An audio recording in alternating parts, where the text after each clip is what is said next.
So, my name is Nathan Monda Angaina, and I will be interviewing you today about your race, ethnicity, and about your culture. So, I would like to have your name, age, and what part of Kenya you come from. Uh, Thank you, Wenda. I have not done this before. I'm happy your school is doing this. My name is Kirote Materi, and I am 69 years old. I'll be 70 next year. And yes, I come from Meru. Meru is in the slopes of Mount Kenya, and I'm sure you have been there to see your grandparents. So that is where I come from. I have lived in Nairobi for many years. I have worked in Nairobi, but I grew up in Meru. Okay. So, now that we have a general understanding of who you are, I would like to ask you a few questions. Okay. So, my first question is, what is your culture and how has your culture changed during your life?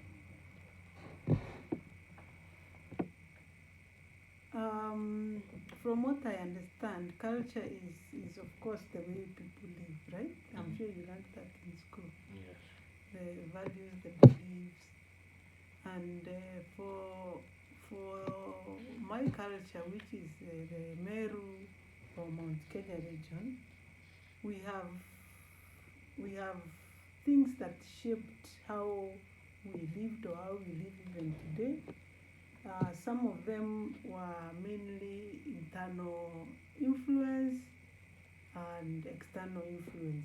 For example, in internal influence, where you have set family setups and you have your siblings, you have your relatives, um, the way they do their things, the way they behave, the way they talk and communicate, you learn from observing that as you grow up. And I think that then makes you who you are, and it also shapes how you do your things because you're learning from observation as a small child and as you grow up. Um, the other influence that I have actually experienced is external, and some of these external influences that have sort of been, I can't say negative, but they have changed the way our we think about our culture. And these external factors range from um, the way urban centers are structured. Like now, here in Nairobi, when I came to Nairobi, life was different. I didn't have my sisters and brothers around, so I had to be friends and live among other tribes. So the fact that I moved from my location to an urban center, it meant that I will get some influence on certain things that I was doing before, and I couldn't do them the same anymore. The other factor is, of course, education. I think I should have talked about that one first. Education teaches you different things, new things, and especially in history and literature, you learn, you read books that talk about different cultures, talk about uh, what other people eat. So when you remember what you grew up eating and the other people who are eating totally different things, you realize that cultures are different and you get influenced. For example, and please don't laugh, I did not eat fish until when I moved to Nairobi in my early 20s. That's when, and even then, the fish was stinky to me. it took a lot of time to eat fish because there is no fish in Mount Kenya. But people from Western eat fish, and when you live with them, then you get to also start eating what they're eating. Okay. Then the other influence I would say that I've seen come up is the technology exposure. I've seen you young people on this social media. You are always on the phone, looking at the phone. Your generation is I would say not even friendly, but you have something else that communicates to you other than the way we were communicated to by voice and physically by people. Your generation depends on gadgets to communicate to you. That's how you get your information. And information has become very easy. So technology again is something that I would say has brought a lot of change to my culture. Then the social aspects, of course, where there are intermarriages. Before, I remember when I was very small, all my aunties and uncles married people from the village around us. But now, as we have moved on, people are even getting married outside of Kenya, in other parts of Africa. First, let's start with in other parts of Meru, like Western Rift Valley Coast, or other parts of Africa, or other parts of the world, America, UK, Italy. So intermarriage has also brought a difference in our culture. And I think the other one is the political aspect, which, as you know, as I'm sure you haven't figured that out yet, but the politics, especially of this country, play a very big role in changing the way that our culture works. Because we are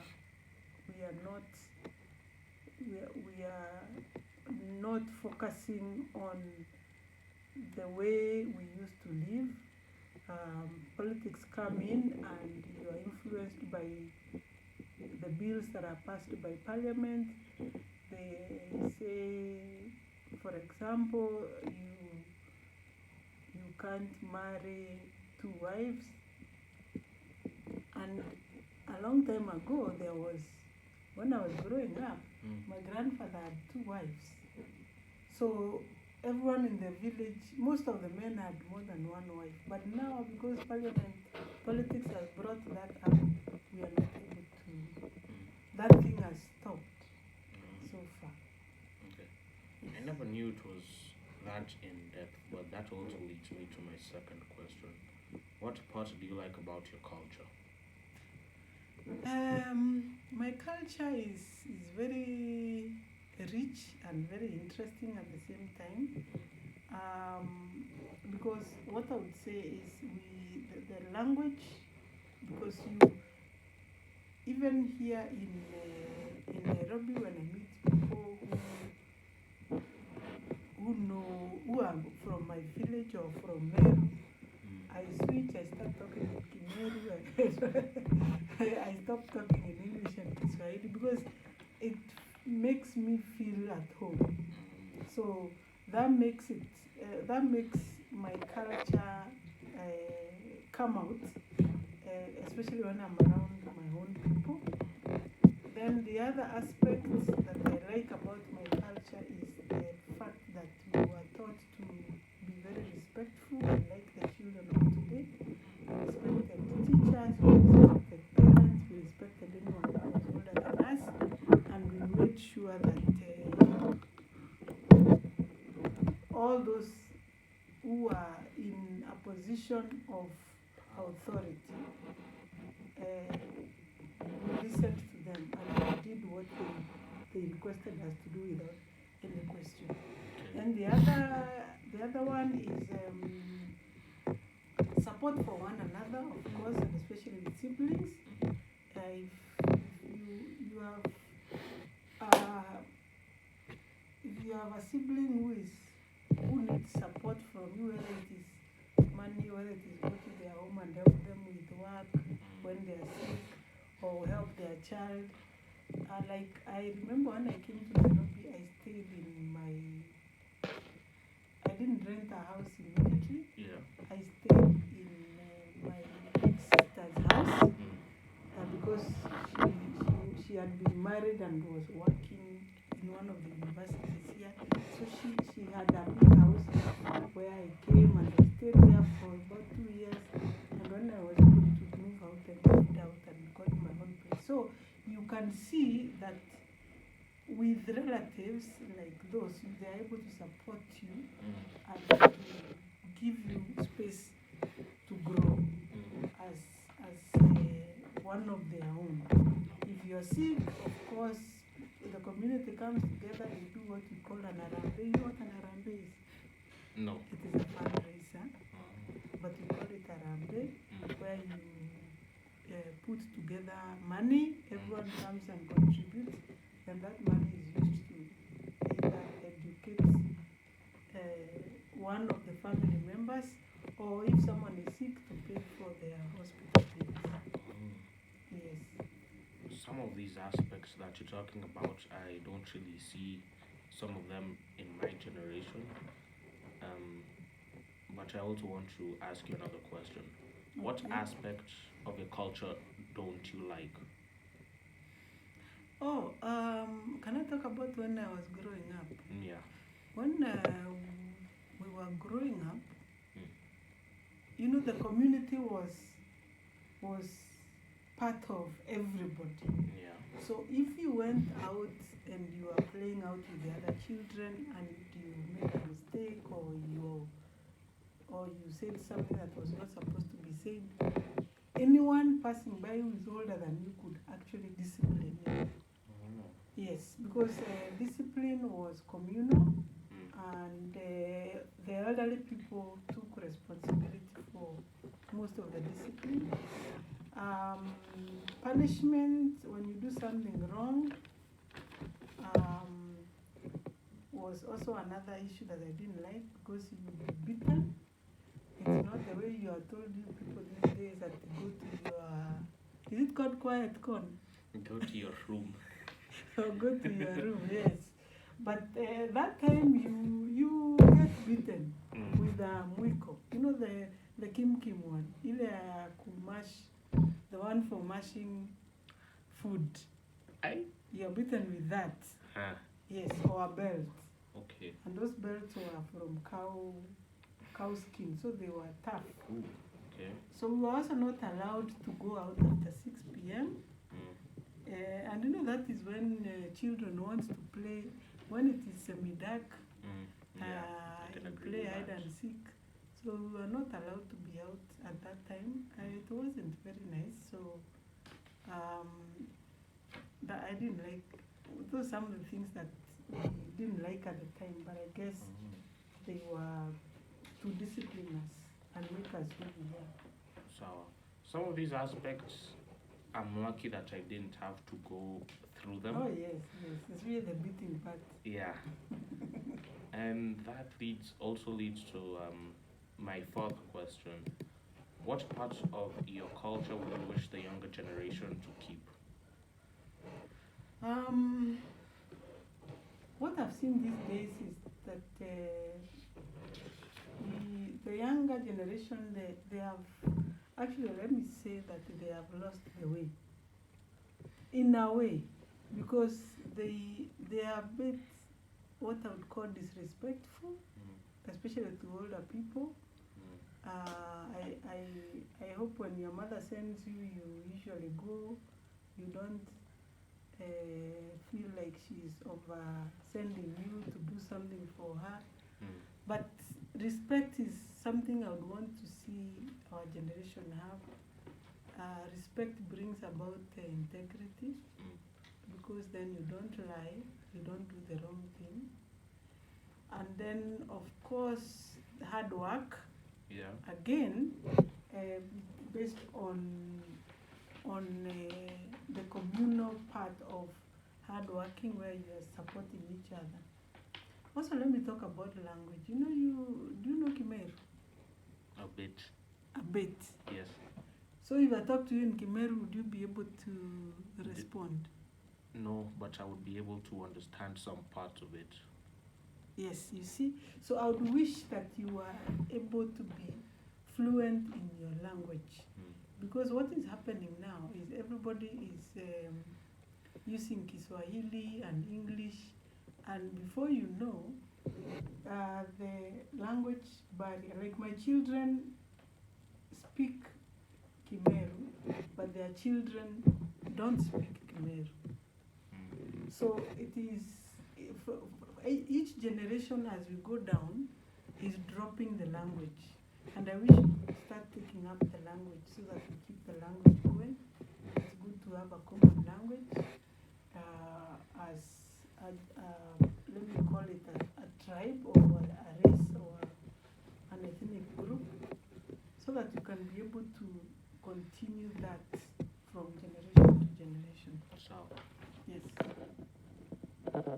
To add on to that, I would also think that the reason why the younger generations don't usually have this aspect of our culture is because of where we are raised in, or the influence from social media or the entertainment industry.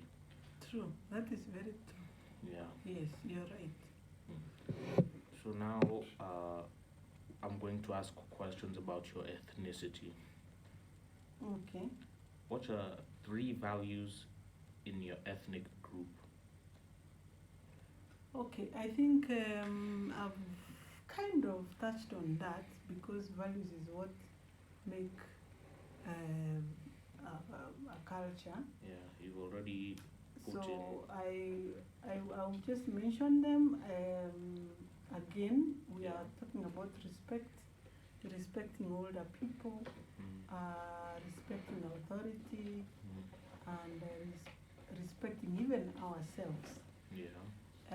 Because that's where it starts. Then I would also talk about integrity, where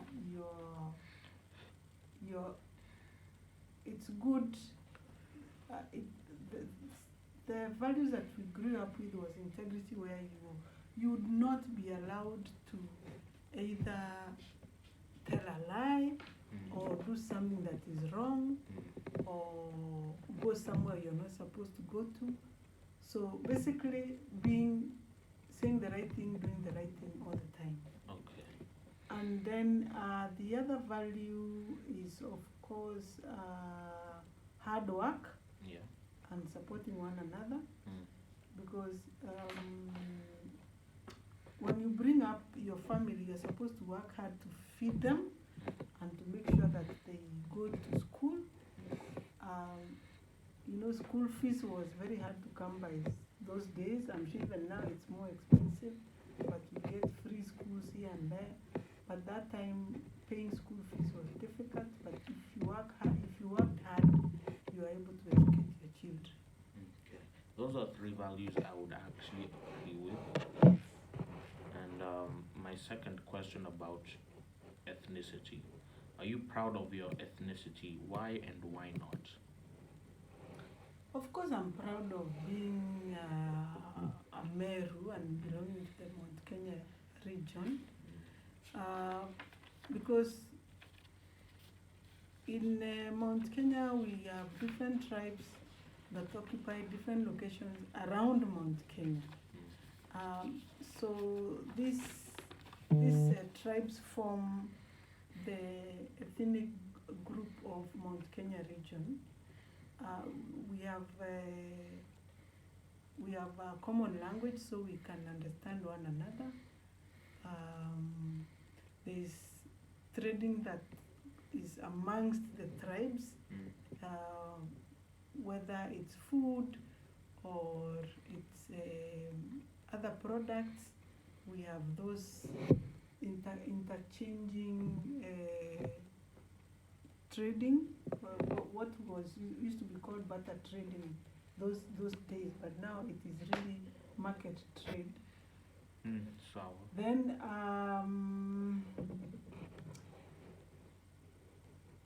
the only thing, I think I'm also proud that we are very hardworking and generous, and we give food because we think food, or we know food is just something that nourishes the body. Someone won't go away with it, but they'll go away when their body is better nourished. The only thing I'm not proud of in my ethnicity or tribe is the fact that we are told all the time that we have a short fuse. We get annoyed fast. We chop people. They keep saying Merus have got Asira. Asira is anger. So you that is how we are living. But some of these things are just, yeah. On the last point you made, I'm quite surprised that people think we have a short fuse, but I'm also not surprised that people have a sort of negative aspect about us.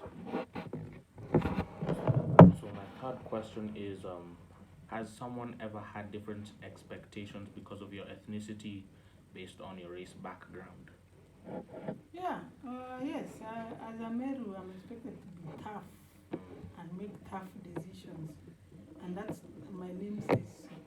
So yes, there is expectation from especially the family and the community. Okay. And my fourth question is, do you think your ethnicity is a big factor to your identity? If so, why do you think it is? Yes, I think it plays a huge part because you are who you grow up with. The people around you and the people who surround you, you become them. Because culture and the way of life and the activities we do is all learned through observation. So as you observe, you learn, and that is how you become who you are. So yes, I would agree. It plays a big part. Okay. And my fifth and final question about your ethnicity. Do you still follow the beliefs of your own ethnicity? Yes, of course I do, because that is who I am, and I cannot change that. Some of those beliefs, like I told you, have got a lot of meaning, and they play a big part in making sure that I have a sense of belonging. I know who I am. I know where I'm going. I know what my character should be. I know when I should lose myself, either emotionally. So yes, it actually I follow those beliefs so that I'm able to be who I am. Okay. Yes. Okay. And so the final topic I'm going to be asking you is about your race. So my first question is, are you proud of your race or tribe? Oh yes, I guess most people are proud of their race. Let's talk about tribe, because now this is more of tribe. It gives you a sense of belonging and identity. So because that's how you get your name. Okay. I'm not sure if you know that we get our names from the character of the person we were born after. Did you know that? Yes. Your mother told you? Yes, she told Yes. me the story. Yes, so there's Mwenda has got its own meaning, and there's a character you are born after. So the lady I was born after was my mother's sister. She was very tough. That's why I got my name Kirote. My mother used to call me Kirote Muka. You know, Kirote Muka is tough, strong, confident woman. So of course, when you keep being told that you're a tough woman, that's who you grow to be. Yeah. and the more it is said, the more it gets into you, and the more you act Encouraging. it. Yeah. Yes, so yeah, I'm proud. I'm very proud of my tribe. It also gives me a reason to be who I am. Okay. Yes. Now, my second question about race is: was race a tribal issue at any point in your life due to a misunderstanding based on your race, based on your skin color? Well, I guess skin color when it comes to our Kenyan tribes Mm. is really not an issue, especially unless if you're coming from the coast or from northeastern. That's when now you look a bit different. But when I was growing up, I grew up amongst my own tribesmates, my own peers. Mm. We all looked the same. The only difference is that I was darker than everyone else. So they kept calling me Black Blue in school. Mm. So Black Blue, well, it made me feel a little offended. Yeah. But over time, I realized the more I got offended, the more they called me that. Oh. So I decided I'll also make fun of it. So we would go out to the field to play, and when we are under the sun playing, I would give an excuse to go under the shade, and I would tell them that my color is soaking all the sunlight, so I'm extremely hot, so I can't play, so I go and rest under a tree, a shade. So of course I made fun of I twisted that to suit me when I wanted to. Okay. Yes. I never thought you were that dark. Yeah, well, it was, yeah, I am compared to other people. Yeah, I guess it's just because I'm used to seeing you. Mm. My third question about race: have you ever been accused falsely based on your skin color?